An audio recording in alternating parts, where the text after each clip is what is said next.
नमस्कार, स्वागत है आपका। मैं Vivek Bindra, founder and CEO बड़ा business .com। Business idea series के इस प्रोग्राम द बड़ा स्टार्टअप शो, यहां से आपको नए बिजनेस आइडियाज मिलते हैं। और ज्यादातर स्टार्टअप क्या गलती करते हैं? एक ही गलती करते हैं, वो ऐसी प्रॉब्लम सॉल्व करने के लिए उतर जाते हैं जिसको सॉल्व करने की आवश्यकता नहीं या वो पहले ही सॉल्व हो चुकी है। तो आज का जो स्टार्टअप हम ले रहे हैं, इसने एक कंपनी के सबसे इंपॉर्टेंट डिपार्टमेंट की प्रॉब्लम सॉल्व करी है। वो सबसे इंपॉर्टेंट डिपार्टमेंट हम सब जानते हैं, सेल्स का डिपार्टमेंट। ये बड़ा महत्वपूर्ण डिपार्टमेंट है भैया। इस डिपार्टमेंट में जो सेल्स का डिपार्टमेंट है, आज भारत में ना ऑर्गेनाइज्ड और अनऑर्गेनाइज्ड मिला के 8 करोड़ लोग सेल्स कर रहे हैं।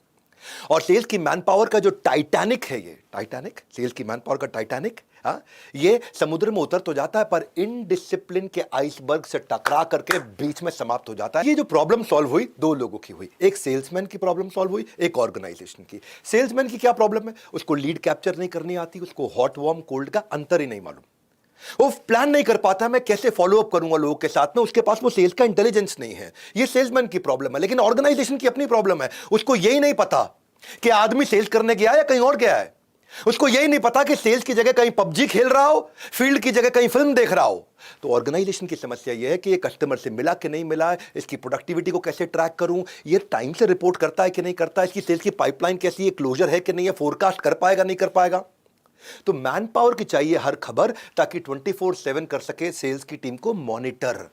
और वही प्रॉब्लम सॉल्व करने के लिए सेल्स फोकस के फाउंडर मनोज मोहन से आज चलकर के मिलते हैं, जिसने सेल्स के लिए ऑर्गेनाइजेशन की और सेल्समैन दोनों की प्रॉब्लम को इजी और रेलेवेंट तरीके से सॉल्व किया है। इनसे मिलने के बाद मैं आपको इंडस्ट्री का एनालिसिस दूंगा और बताऊंगा कि आप भी कैसे बिजनेस शुरू कर सकते हैं। इस नए बिजनेस आइडिया को पूरा समझिए, कहीं जाइएगा मत। अभी आपको अब देने वाला हूं मेरा बिजनेस एनालिसिस।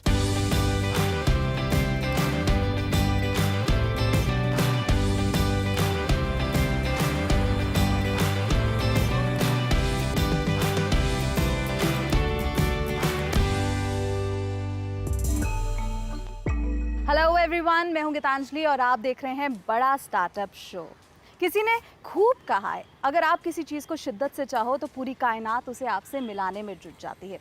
भले ये लाइन आपको अभी फिल्मी लग रही होगी, लेकिन ऐसा ही कुछ कर दिखाया है हमारे आज के स्टार्टअप स्काई इज़ लिमिट ने।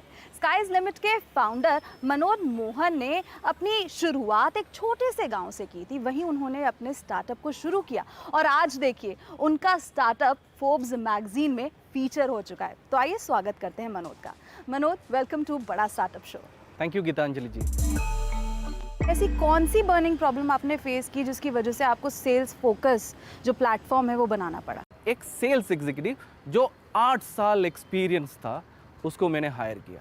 तो उसने पहले 3 महीने में उसने मेरे को बताया कि हाँ भाई मैं इसको मिल रहा हूँ। तो 3 महीने के बाद कोई भी प्रोडक्टिव नहीं आया। ऐसे कितने सारे क्लाइंट्स होंगे मार्केट में जो यही फेस कर रहे हैं, सेल्स के रिलेटेड प्रॉब्लम फेस कर रहे हैं। कोई भी मार्केट में उस टाइम ऐसे छोटे छोटे सॉफ्टवेयर थे, लेकिन इतनी डिटेल में कोई भी एड्रेस नहीं कर रहा था। तो हम लोगों ने सोचा सेल्स फोकस करके एक प्रोडक्ट हम लोगों ने मार्केट में इंट्रोड्यूस किया। और हम लोग का सबसे पहला client state bank of India DFHI, उन्होंने हम लोग के प्रोडक्ट के ऊपर ट्रस्ट किया और वो उन लोगों ने हम लोग का प्रोडक्ट ले लिया। तो मनोज, इस पॉइंट पे मैं आपको बताना चाहूँगी कि हमारे बिजनेस गुरु doctor Vivek Bindra sales focus के बारे में अपना एनालिसिस आपके साथ शेयर करना चाहते हैं। तो आइए देखते हैं डॉक्टर विवेक बिंद्रा का इस स्टार्टअप के बारे में क्या कहना है।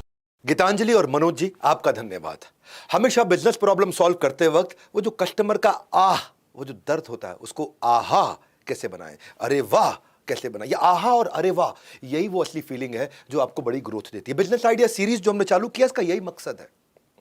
और आज आपको भी सिखाते हैं कि अगर आप भी CRM या ERP के नए बिजनेस में जाएंगे तो कैसे बिल्ड किया जाए। ये बहुत बड़ा स्कोप है इस बिजनेस का।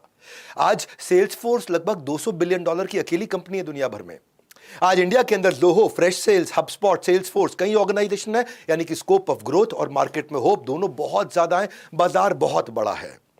और इस इंडस्ट्री में जब आप अपना सॉफ्टवेयर तैयार करेंगे जो किसी कॉर्पोरेट को देंगे, तो देखिए कि कॉर्पोरेट के साथ में जो कोडर है वो उनकी प्रॉब्लम के नजदीक रह करके प्रोडक्ट को बनाए। ऐसा ना हो कि आपने प्रोडक्ट बना दिया और उसके बाद बाजार में बेचने उतर रहे हैं। हर कंपनी की सेल्स की अपनी अपनी तकलीफें, उन तकलीफों को पहचानें और अपने कोडर्स के साथ उसको कस्टमाइज करके प्रोडक्ट बनाएं, ताकि कस्टमर की प्रॉब्लम सॉल्व होगी तो आपका लाइफ टाइम वैल्यू बढ़ जाता है। लाइफ टाइम वैल्यू का अर्थ क्या हुआ कि कस्टमर लंबे समय तक एक बार आपका सॉफ्टवेयर लगाएगा और चलता रहेगा और हर साल आप कमाते रहेंगे। दूसरी चीज, जब ये प्रोडक्ट आप कस्टमर के साथ मिलकर के कोडिंग करेंगे, उसकी समस्या समझ के कोडिंग करेंगे, तो कस्टमर का ड्रॉप आउट अपने आप घट जाता है। ड्रॉप आउट का अर्थ क्या है? कम से कम कस्टमर आपको छोड़ के जाएंगे, जिसको बोलते हैं कि चर्न रेशियो, आपका कस्टमर का चर्न नहीं होगा।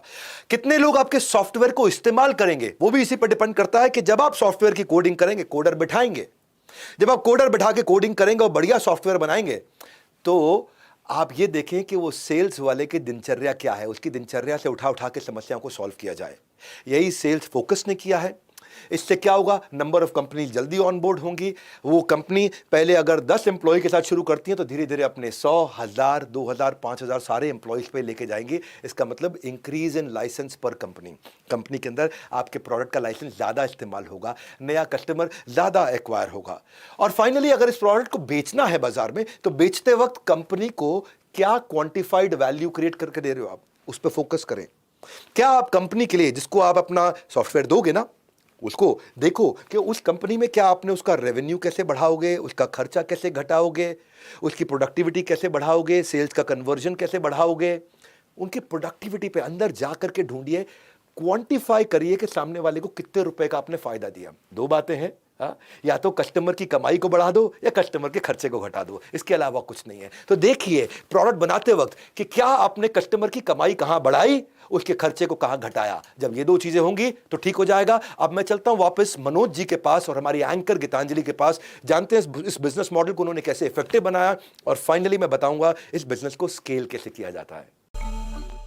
Thank you so much doctor Bindra आपके इस इन डेप्थ एनालिसिस के लिए। हम आपके पास लौटकर वापस आएंगे, आप हमारे साथ बने रहिए। लेकिन फिलहाल मनोज के साथ जो हमारी ये बातचीत है उसे आगे बढ़ाते हैं।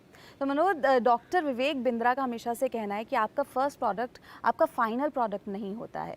तो यकीनन आपका भी फर्स्ट प्रोडक्ट आपका फाइनल प्रोडक्ट नहीं होगा, क्योंकि उसमें काफ़ी चेंजेस करने पड़ते हैं, काफ़ी इनोवेशंस करने पड़ते हैं। तो आपकी ये जो प्रोडक्ट डेवलपमेंट की जर्नी है वो हमसे शेयर करिए। हम लोग वो प्रोडक्ट को कस्टमाइज़ किए और मार्केट में बैंकिंग वर्टिकल के लिए लॉन्च किए।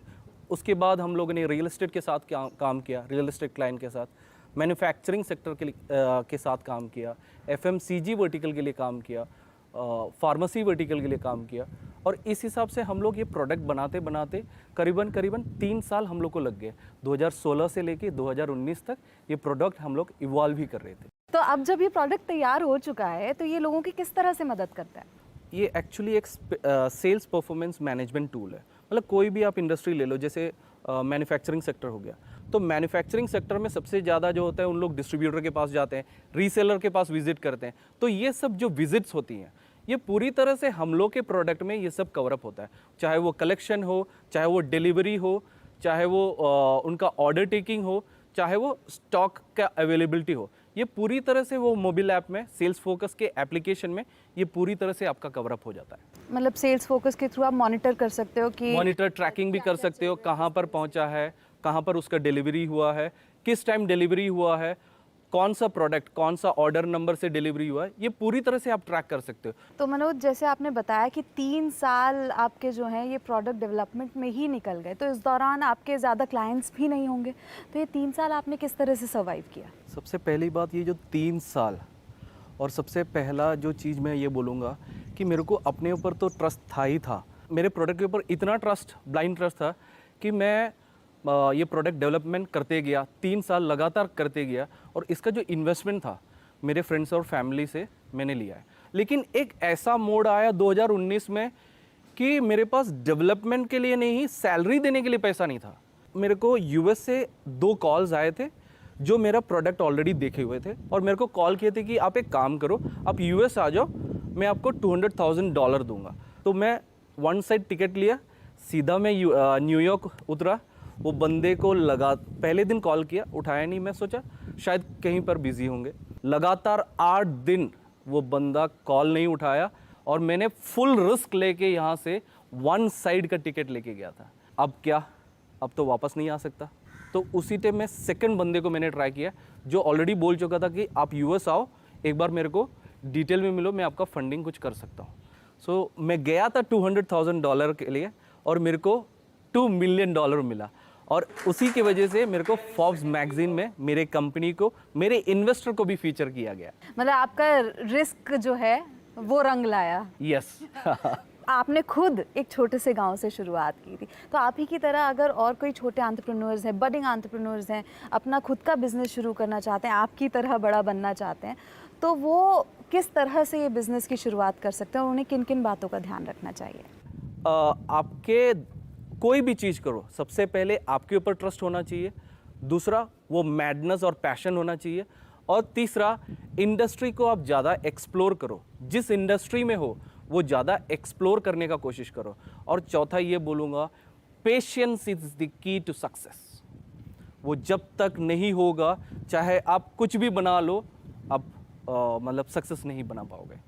बहुत सही बात कही मनोज आपने, and thank you so much हमसे अपनी ये इंस्पायरिंग स्टोरी, अपनी जर्नी शेयर करने के लिए और हमारे व्यूअर्स को इंस्पायर करने के लिए। Thank you Geetanjali, thank you doctor Vivek Bindra ji. तो ये थी स्काई इज लिमिट के फाउंडर मनोज मोहन की इंस्पायरिंग स्टोरी। अब वक्त हो गया डॉक्टर विवेक बिंद्रा के पास वापस चलने का। गीतांजलि आपको धन्यवाद और मनोज जी आपको बहुत बधाई। 3 साल बेमिसाल अच्छी ग्रोथ आपने दिखाई। आम जनता को मैं समझा देता हूं कि ऐसे बिजनेस को स्केल कैसे किया जाए। प्रोडक्ट मार्केट फिट आपने बना लिया और उसका बाजार से आपने वैलिडेशन ले लिया, एक्सेप्टेंस आ गया, 3 4 5 कस्टमर ने इस्तेमाल करना शुरू किया। याद रखिएगा भैया, पहला प्रोडक्ट फाइनल प्रोडक्ट नहीं होता, प्रोडक्ट को इंप्रूव करते जाइए। और अब जैसे कि इन्होंने भी 170 क्लाइंट्स ऑनबोर्ड कर लिया, जिनके 10,000 यूजर हो गए हैं, और इनको कस्टमर छोड़ के नहीं जाता है। 5% से कम इनका चर्न रेट हो गया है। इसी कारण से स्टार्टअप भी प्रॉफिटेबल रहा। अगर आपको ऐसा स्केल करना है तो क्या करना चाहिए? ऐसा मत बनाइए प्रोडक्ट जो सबके लिए एक जैसा हो। Customisation, customisation, validation, validation, customer approve करे, वही सेल्स फोकस ने किया। हर इंडस्ट्री के लिए अलग काम किया इन्होंने, 10 सेक्टर्स में जाके काम किया। रियल एस्टेट के अलग प्रोडक्ट, फार्मा के, टेक्सटाइल के, बैंक के, फाइनेंशियल इंस्टीट्यूशन के। तभी देखते हैं कि आज इनका Godrej, DCB bank, Manikchand, state bank of India, ये सब क्लाइंट्स बने। अब जब आप स्केल करने जाएंगे तो अपनी B2B सेल्स की टीम बनाइए, जो कि किससे जाकर के मिले? एक कंपनी में 2 लोगों से मिलना चाहिए, या चीफ एग्जीक्यूटिव ऑफिसर या चीफ सेल्स ऑफिसर। उनके पास जाएं और उनसे पूछें कि उनकी सेल्स क्यों नहीं बढ़ रही। वो बताएंगे उनकी सेल्स ये 7 कारणों से नहीं बढ़ रही। उस हिसाब से जाकर के प्रोडक्ट अपने कोडर के साथ मिलकर डेवलप करिए, और अब आप स्केल करते जाएंगे, नए क्लाइंट एक्वायर करते जाएंगे। मेरी बहुत बधाई आपको, आप अपने लक्ष्य में सफल हो और नई नई कॉर्पोरेट्स आकर के आपसे जुड़े और सेल्स फोकस के प्रोडक्ट का लाभ उठाएं। और हाँ, जैसे कि आपने सेल्स के इकोसिस्टम को इंप्रूव किया, हमने भी पूरे बिजनेस के इकोसिस्टम को इंप्रूव किया। अपनी बड़ा बिजनेस की एप्लीकेशन में एंटरप्रेन्योर्स को हम हैंड होल्डिंग करते हैं। फ्री में एक कम्युनिटी बनाई है जहां लाखों लोग आकर के जुड़ते हैं। बिजनेस कंटेंट क्रिएटर भी आ रहे हैं, मैनेजमेंट प्रोफेसर भी आ रहे हैं, स्टार्टअप सब्जेक्ट मैटर एक्सपर्ट, सबके सब आकर के अपना अपना कंटेंट, हमने एक लिंक्डइन तैयार कर दिया है एंटरप्रेन्योर्स का, एक फेसबुक तैयार कर दिया है एंटरप्रेन्योर्स का। आप भी बड़ा बिजनेस ऐप डाउनलोड करें, उसका फायदा उठाएं। और दूसरा, हाँ मेरे प्रिय ऑडियंस, अगर आपको लगता है कि आपके बिजनेस आइडिया में दम है और हम आपके आइडिया पे भी काम करें, तो आप अपना आइडिया हमें लिख के भेजिए, हम आपको लिंक दे रहे हैं। और अगर हमारी ज्यूरी ने आपके आइडिया को पसंद किया तो हम आपके आइडिया की स्टोरी भी बिजनेस आइडिया सीरीज में प्रेजेंट कर सकते हैं और देश दुनिया तक आपके बिजनेस आइडिया को पहुंचा सकते हैं। हमारे साथ जुड़े रहने के लिए और हर बार वापस आके बिजनेस आइडिया सीरीज के सारे एपिसोड्स को देखने के लिए आप सबका हृदय की गहराई से प्रेम पूर्वक बहुत बहुत धन्यवाद।